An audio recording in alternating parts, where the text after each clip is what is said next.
Friends, today we will talk about how to start a business. We will discuss stories of two entrepreneurs. The first entrepreneur is Radha. She came from a disadvantaged background, still faces caste barriers, had very limited education. She studied only till class 12 and came from a very poor family. All that Radha could manage was to get a job as a laborer in a candy manufacturing factory. Her job was to load and unload the bags of material and candy. She used to make 10,000 rupees per month in spite of putting 10 hours of hard work. In the last 3 years, she has seen a tremendous transformation. As of today, she owns a 4,000 square feet house, a sedan car, and 16 employees in her factory.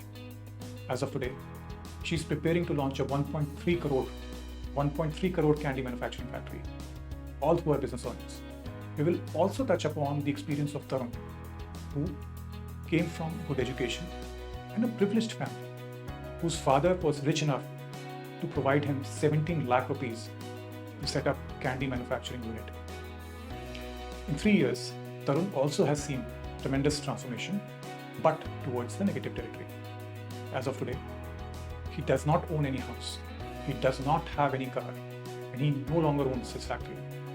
He lost his business, and he's currently working as an admin accountant in someone else's factory.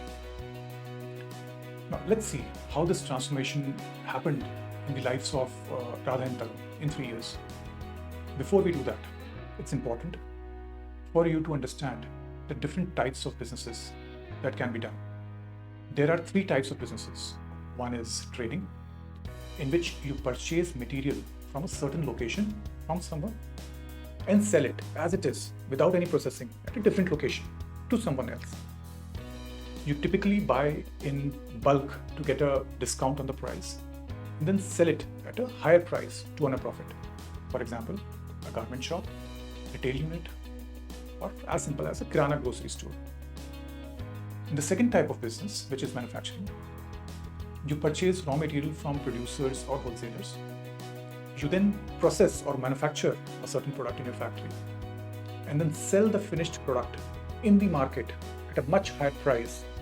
For example, shirt manufacturing, noodle manufacturing, or candy manufacturing.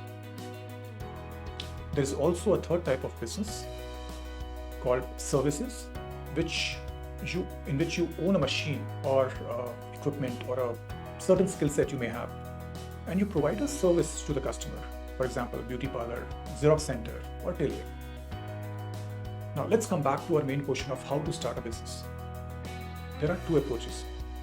The first one is an easy and glamorous approach in which the initial 1 to 2 years you feel like a winner in front of everyone.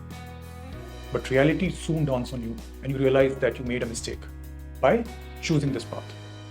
For example, Tarun took this approach by setting up the candy manufacturing factory with a large investment of 17 lakhs at one go, which he received from his father. With large investment, high capacity factory, Tarun thought that sales would grow linearly as and when the candies were produced from his factory. He thought that he just needed to take care of the production and then the market would come rushing to buy his product. This is referred to as an illusion. The majority of the first-time entrepreneurs, listen to this carefully, the majority of the first-time entrepreneurs make this mistake of focusing 80% of their time on production and spending less than 20% of their time on marketing. And because they do not know the size and the pulse of the market, they end up investing in large capacity machines. They end up investing in large amounts of stock inventory. This results in all the life savings getting stuck in underutilized machinery and dead inventory. That is the inventory that does not move. So after producing 1000 kg of candy, when Tarun went to the local distributors and wholesalers, he was surprised. He realized that no one liked the taste of his candy. There were no repeat orders. There were no repeat sales. Tarun's factory, by the 3rd month itself, ran from just 1 day in the entire month. The candy inventory, that is the finished stock lying at the factory gate, started becoming dead stock since the stock did not move. By the 6th month, Tarun had to completely shut down the business as he was unable to sustain the fixed cost which comprises of your labor salaries, electricity, and maintenance of the factory. So what did Radha do differently? What was her magic trick? What was her secret recipe for guaranteed success? Let's find out. Radha took the second approach. Radha took the difficult path of starting a lean, bootstrapped business with low investment and took baby steps. She started out very smartly with these following strategies. First, with life savings of 1.5 lakh rupees, and then mobilizing another 1.5 lakh rupees from friends and family, Radha started trading candies, lollipops, hard candies, and soft candies, targeted at children from age group 3 to 19. Now listen carefully. She bought 3 lakh rupees of candies from a nearby city 200 kilometers away at a bulk discount from a wholesale distributor, then sold the candies at the same low-cost, bulk discounted price to small shops near her house in the town. These local shops jumped on this offer since they got a very competitive price, the wholesale rate. Now, why did Radha do such a thing? Why would she not cover her expenses, her time cost and her transportation cost, and therefore bear a loss, even though marginal loss, but loss? See, by selling at a discounted price, Radha made a relationship with 30 local shops near her town the first year. She was able to repeat the cycle of buying and selling 2 times in 1 month. That means she was able to rotate 3 lakh rupees 2 times in a month, resulting in sales revenue of 6 lakh rupees in a month. In 1 year, Radha ended up doing business of around 72 lakh rupees.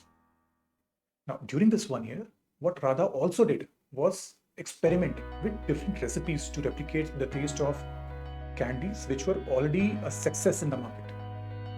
She was not only able to match the taste of the candies available in the market, but she was also able to beat them with a better taste, which kids loved more. Therefore, in the span of 1 year, by taking the difficult path, Radha was able to achieve the following. 1. She was able to successfully match the taste and even better the taste of candies available in the market. Second, she was able to build relationships with 30 local shops in nearby localities. Third, she was able to establish 1 year of operational track record and closely observe the behavior of the consumers, that is children from age group 3 to 19 years. Fourth, with 72 lakh rupees of sales revenue, she was able to gain the confidence of financiers to raise 17 lakh rupees of finance to set up a tamarind candy factory. With product, market, operations, and finance ready, Radha established a 100 kg per hour capacity candy manufacturing factory. After 2 years of operations, today she is at a stage wherein she is manufacturing 20,000 kgs of candies per month and making 6 to 8 lakh rupees of net profit. She is about to start working in a double shift and hopefully wants to launch a 500 kg per hour factory within the next year. Keep in mind, the secret to Radha's success: 1. Lean startup with low investment. Second, focusing 80% of the time on marketing and only 20% of the time on production. Third, spending the initial period in building relationships with the local shops. And lastly, establishing a track record to raise capital. Follow this path to maximize your chances of success. All the best.